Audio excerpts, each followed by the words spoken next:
اجرا قل یا ایھا الناس انی رسول اللہ الیکم جمیعا. عجم کے باشندوں، عرب کے باشندوں، او بادشاہوں، گورنروں، وزیروں، غریبوں، امیروں، فقیروں، کوئی بھی ہو، تم سب کی طرف مجھے اللہ پاک نے پیغمبر بنا کے بھیجا ہے. سب کے پیغمبر آ گئے. کن حالات میں آئے؟ نہ گفتہ بے حالات لوگوں کے بن چکے تھے، ضمیر فروشی لوگوں کا مزاج بن گیا تھا، بدماشی گھونٹی میں پڑ گئی تھی، جہالت نے ڈیرے ڈال رکھے تھے، کمزور کی زندگی تو بھر اور اجیرن ہو گئی تھی، کوئی کسی کا پرسان حال نہیں تھا. کس شان کے ساتھ اللہ تبارک و تعالی نے حضور اکرم صلی اللہ علیہ وسلم کو دنیا میں مبعوث فرمایا. سیدہ آمنہ خاتون کہتی ہے کہ جب حضور پیدا ہوئے تو مجھے ایک نور دکھائی دیا جس سے زمین و آسمان جگمگا اٹھے، روشنی روشنی پھیل گئی. اور فرماتی ہے میرا جی چاہا کہ میں اپنے یتیم کو دیکھوں. میں جھانک کے دیکھنے لگی، دیکھتی کیا ہوں کہ میرے یتیم کا پیشانی اور ماتھا زمین پہ رکھا ہوا ہے، سجدہ فرما رہے ہیں. دنیا میں جلوہ ہوتے ہی سجدہ کیا تاکہ لوگوں کو یہ بتا دیا جائے کہ میں تو لوگوں ایک اللہ کے دروازے پہ تمہیں سجدہ کرنے سکھانے آیا. فرماتی ہے میں نے پیار کر کے گود میں لے لیا، ادھر میں نے پیشانی پہ بوسہ دیا، ادھر شہادت کی انگلی اٹھا کر آسمان کی طرف اشارہ فرما رہے. میں اس ایک کو ماننے آیا ہوں. ابھی تو ابتدا ہے. ہم کئی مرتبہ سوچتے ہیں جی ابھی تو بچپن ہے میرا، جوانی آئے گی، بڑھیپا آئے گا، پھر مرتے وقت ایسی نیکی کروں گا جس سے ابدال بن کے مروں گا. ساری عمر برباد کرنے کے بعد یہ تمنا رہتی ہے. اور حالت یہ مجذوب کہتا ہے قدم سوے مرکز نظر سوے دنیا، قدم سوے مرکز نظر سوے دنیا، کدھر جا رہے ہو کدھر دیکھتے ہو. رات دن زندگی کو کاٹ رہے ہیں، قبر کے قریب کر رہے ہیں، اور ہم دن بدن دنیا کی غفلتوں میں پھنسے چلے جاتے ہیں. سوچا تک نہیں کبھی. بڑھیپا آ جاتا ہے، سفید بال آ جاتے ہیں، پھر بھی ہمیں کبھی موت کا فکر دامنگیر نہیں ہوا. کیوں ہو؟ کیا ضرورت پڑی؟ حضور اکرم صلی اللہ تعالی علیہ وسلم کی ذات اقدس یتیم پیدا ہوئی. حلیمہ کہتی ہے میرے پاس میرا ذاتی بچہ تھا، لوگوں نے مجھے اپنا بچہ اس خوف سے نہیں دیا کہ یہ اپنے بچے کو تو پالے گی اور ہمارے بچے کو بے پرواہی کر کے خراب کرے گی. چلتی چلاتی حضور کے دروازے پہ آ گئی، کہنے لگی آمنہ مجھے کم سے کم اپنے یتیم کی زیارت تو کرا. کہتی ہے جب آمنہ خاتون نے چیٹی چادر حضور کے چاند جیسے چہرے سے اٹھائی، حلیمہ کی آنکھیں چندھا گئی اور کہنے لگی میری آنکھوں نے آج تک اتنا حسین بچہ کوئی دیکھا نہیں. حلیمہ کہتی ہے میں نے بھی نہیں دیکھا. آمنہ فرماتی ہے میں نے بھی نہیں دیکھا. آواز آتی ہے، جبریل کہتے ہیں او حلیمہ او آمنہ تم کہاں سے دیکھ لیتے ہیں؟ تمہارے سامنے تو صرف قریش کے بچے ہیں، بنو سعد کے بچے ہیں. میں مشرق کا چکر لگاتا ہوں، میں مغرب کا چکر لگاتا ہوں، شمال میں پھرتا ہوں، جنوب کا چکر لگاتا ہوں. رب کبریا کی قسم آج تک میری آنکھوں نے اتنا حسین دیکھا نہیں.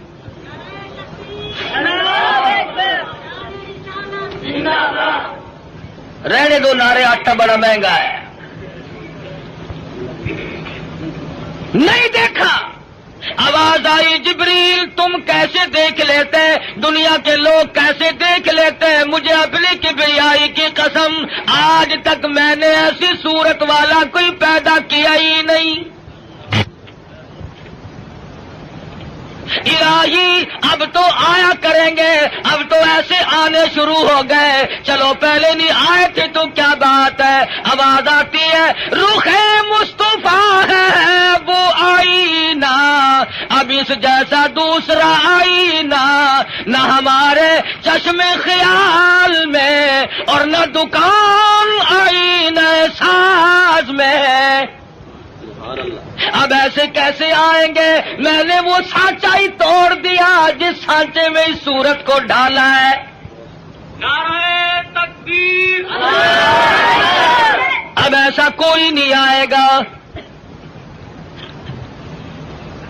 حضرت آمنہ حضور کو حلیمہ کی گود میں دے رہی ہے، وہ بات نہ کہی جو ایک ماں کو کہنی چاہیے تھی، اپنے بچے کا خیال کرو گی، میرا یتیم لاوارث ہے، کہیں اس کی خیال کے اندر غفلت نہ کرنا، بے پرواہی نہ کرنا۔ حضرت آمنہ نے وہی بات کہی جو آخر الزمان پیغمبر کی اماں کو کہنی چاہیے تھی، کہتی ہے او حلیمہ میں تیرے جذبات کو تاڑ گئی ہوں، میں تیری نظروں کو سمجھ گئی ہوں، کہیں میرے بچے کی محبت کی جذبات میں آ کر رب نے بچے کو بھوکا نہ مارنا۔ اظہار شروع ہو گیا، ہمدردی کا پیغام حضور کے آتے ہی شروع ہو گیا۔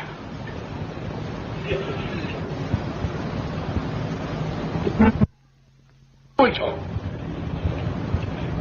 یہ سعودی عرب والے بھوکے مرا کرتے تھے، حاجیوں سے ستو چھین کر مانگ کر کھایا کرتے تھے، ادھر قانون مصطفیٰ صلی اللہ علیہ وسلم کے چند قانونوں کا اجرا کیا، حدود اللہ کو قائم کیا، ادھر اللہ میاں نے زمین کو حکم دیا، جب میرے نبی کو دستور کو مان بیٹھے اب سونا باہر اگل دے، پٹرول نکل رہا ہے، سنگ مرمر نکل رہا ہے، سونے کی کانیں نکل رہی ہیں، تم دیکھنا تو صحیح جب ہمارے ملک میں اسلامی نظام کو استحکام کی صورت حاصل ہو جائے گی اور ہم جب سب دل سے ماننے لگیں گے، خدا کی قسم پھر اس کی برکتوں کا مشاہدہ کرنا۔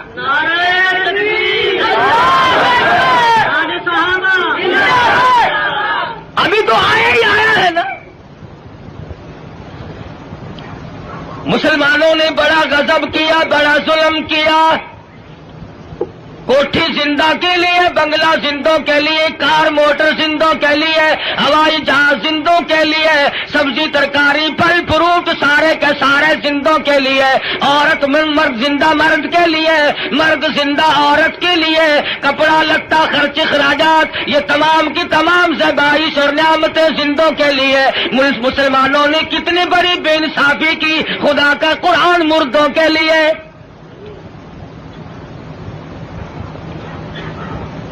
ساری عمر کبھی بنگلے میں اللہ کے قرآن کو جگہ نہ دی، تمام عمر کبھی کوٹھی میں قرآن کو جگہ نہ ملی، کبھی کارخانے میں ذکر تک نہیں آیا اللہ کے قرآن کا۔ لیکن جب کارخانے دار مر گیا، ذمہ دار مر گیا، پھر سارے علاقے کے مولویوں کو اکٹھا کر کے لاؤ، طالب علموں کو بلواؤ، مولوی جی آج تو بہت قرآن پڑھنا، اینا پڑھنا کہ تسی میرے پیو نو بہش دے وچ ٹھوک کے جانا۔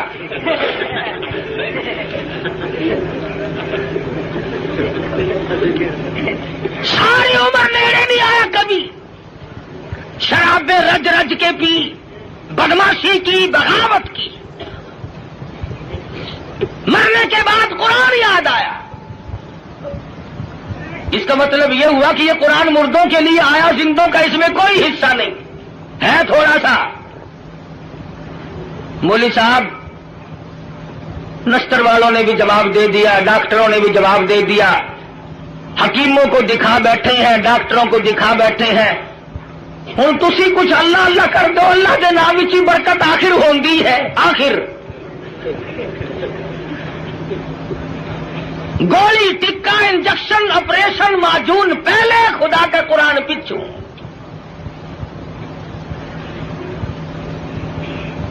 اور ہیں ہم سونی سرکار دے سارے امتی. عقیدے کی بات کر رہا ہوں کہ ہمارے نظریات دیکھو کتنے بگڑے، ہم کہاں گئے. تمہیں کیا معلوم ہے؟ زید بن حارث رضی اللہ تعالی عنہ صحابی کہتے ہیں میں مدنی کریم صلی اللہ علیہ وسلم کے ساتھ تھا. حضور جب طائف میں تشریف لے گئے، سرداروں کو اللہ کا قرآن سنایا، توحید کا پیغام پہنچایا، انہوں نے تو انکار کر دیا. طائف کے امیروں کے، غریبوں کے، شریر بچے جھولیاں پتھروں کی بھر کے سرکار مدینہ کے پیچھے لگ گئے.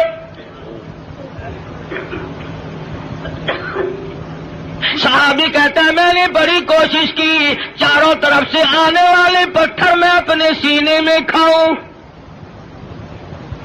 اور لوگوں وہ کتنے متبرک قسم کے لوگ ہوں گے جو سرکار مدینہ کی طرف آنے والے پتھر اپنے سینے پہ کھا رہے تھے. صحابی کہتا اچانک میرے کانوں میں، حضور کی پنڈلی میں، حضور کے ٹخنوں میں کڑاک کڑاک کر کے پتھر لگنے کی آواز آنے لگی.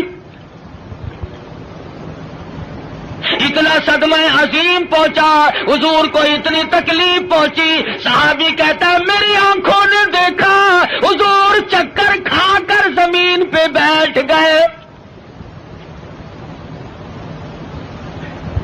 ایسی اعلیٰ درجے کی صورت، ایسی سیرت والا، ایسی صورت پہ آج لوگ پتھر مار رہے ہیں. صحابی کہتا حضور 4 مرتبہ بیٹھے، باہر تشریف لے آئے، کھجور کے سائے میں قیام پذیر ہوئے. میری آنکھوں نے دیکھا پنڈلیوں سے لہو بہ رہا ہے، قدم مبارک زخمی ہے، نالین مبارک لہو میں تربتر ہے. میں دیکھ رہا تھا حضور اس وقت کیا فرمائیں گے.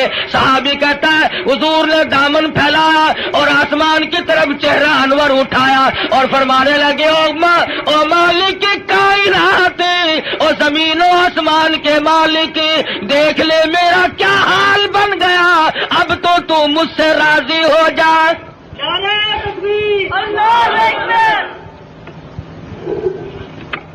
تجھے کیا پتا ہے کہ کس قدر دکھوں سے گزرنا پڑا ہے حضور اکرم صلی اللہ علیہ وسلم کو. عروہ بن مسعود رضی اللہ تعالیٰ عنہ نے مدینے پاک میں عرض کر دیا یا رسول اللہ صلی اللہ علیہ وسلم مجھے اجازت دو میں طائف میں جا کر اپنے قبیلے کے لوگوں کو قرآن کی تعلیم دوں. حضور کی آنکھوں میں آنسو آ گئے، فرمانے لگے عروہ بن مسعود تیری مرضی، مجھے طائف والوں کی مار آج تک یاد ہے. بیت اللہ میں دنیا سجدے کرتی ہے، اپنے اپنے عقیدے کے مطابق عبادت کرتی ہے. علماء نے لکھا ہے حضور اکرم صلی اللہ علیہ وسلم سجدہ ریز ہے، سجدہ فرما رہے ہیں. ایک کافر آیا اور اس نے آ کر کے زور سے اس قدر حضور کے سر مبارک میں پتھر مارا، لہو کی دھار دور جا کے پڑی. کب نہ دکھ پہنچے، نماز تک نہیں پڑھنے دیتے، گلیوں میں، بازاروں میں، چوکوں میں مار پڑ رہی ہے. صحابی کہتا ہے کہ میں اس وقت تک مسلمان بھی نہیں بنا تھا، میری آنکھوں نے دیکھا کہ چاروں طرف لوگ کھڑے ہیں، پتھر مار رہے ہیں، ہڈیاں مار رہے ہیں، روڑے مار رہے ہیں، اور وہ بیچ میں کھڑے ہونے والے کچھ پڑھتے ہیں، زخمی ہے، لو لہان ہے. میرے دیکھتے دیکھتے اچانک ایک لڑکی آئی جس کے ہاتھ میں پانی کا پیالہ تھا، اس نے پیالہ زمین پہ رکھا اور لپٹ گئی. میرے ابا لوگ کیوں مارتے ہیں؟ لباس مبارک لہو میں تر تھا، بچی کے کپڑے بھی خون آلود ہو گئے. اور صحابی کہتا ہے میں تو مسلمان بھی نہیں تھا مگر میری آنکھوں نے دیکھا کہ حضور زمین پہ بیٹھے اور پانی منہ میں لے کر کلی جو کی تو منہ سے لہو آیا. جس دین کی عظمت کے لیے، جس کتاب کی عظمت کے لیے سرکار مدینہ کو 13 سال دکھ اٹھانے پڑے، اور صرف اپنے لیے نہیں، کبھی جانثاروں کے بارے میں یوں اطلاعات ملتی ہے، کبھی خبر ملتی ہے کہ آج زنیرہ کی کھڑی کر کے دونوں آنکھیں نکال دی گئی. کبھی اطلاع ملتی ہے لبینہ کا کھڑی کر کے چمڑا ادھیڑ دیا گیا، کبھی خبر ملتی ہے نادیہ بڑھیا کو لٹا کر پیشانی پہ گرم گرم لوہا کر کے داغ دے دیے گئے، کبھی اطلاع ملتی ہے خباب ابن عارت کو پھانسی چڑھا دیا گیا، کبھی خبر ملتی ہے سعد بن دسنا کی بوٹیاں اڑا دی گئی، کبھی خبر ملتی ہے بلال حبشی کے پیر پکڑ کر مکے کی گلیوں میں گھسیٹا جاتا ہے، کبھی اطلاع ملتی ہے ابو فقیہ کی پسلیاں توڑ دی گئی۔ ان صدموں سے رات دن دو چار ہے، رات کو چین نہیں، دن کا اطمینان نہیں، 13 برس اس کشمکش میں کٹے ہیں۔ اگر یہ اسلام ایسی چیز ہوتی، اگر دین ایسا ہوتا کہ جس کو چھوڑنا ممکن ہوتا، ان دکھوں میں پڑنے کی حضرات صحابہ کرام کو کیا غرض پڑی تھی؟ پتا چلا کہ ایسی شے تھی جس کو چھوڑنا ہی ممکن نہیں تھا۔ حضور کی خود آنکھوں نے دیکھا صلی اللہ علیہ وسلم، سمیہ کے سامنے کھڑے ہیں مکے کے کافر لوگ اور بار بار تقاضا کرتے ہیں اگر تو اپنی جان بچانا چاہتی ہو تو ہم تجھے چھوڑ دیں گے، تو کلمے کا انکار کر دے۔ سمیہ کہتی ہو تم مجھے جان کی بات میری چھوڑ دو، مکے کے پہاڑ اپنی جگہ سے ٹل سکتے ہیں، سمیہ کے ایمان میں فرق قطعاً نہیں آئے گا۔ ہم جیسا ہوتا تو یہیں سے مسئلے بنا لیتا، اوہ جی جان بچانی بھی تو فرض ہے۔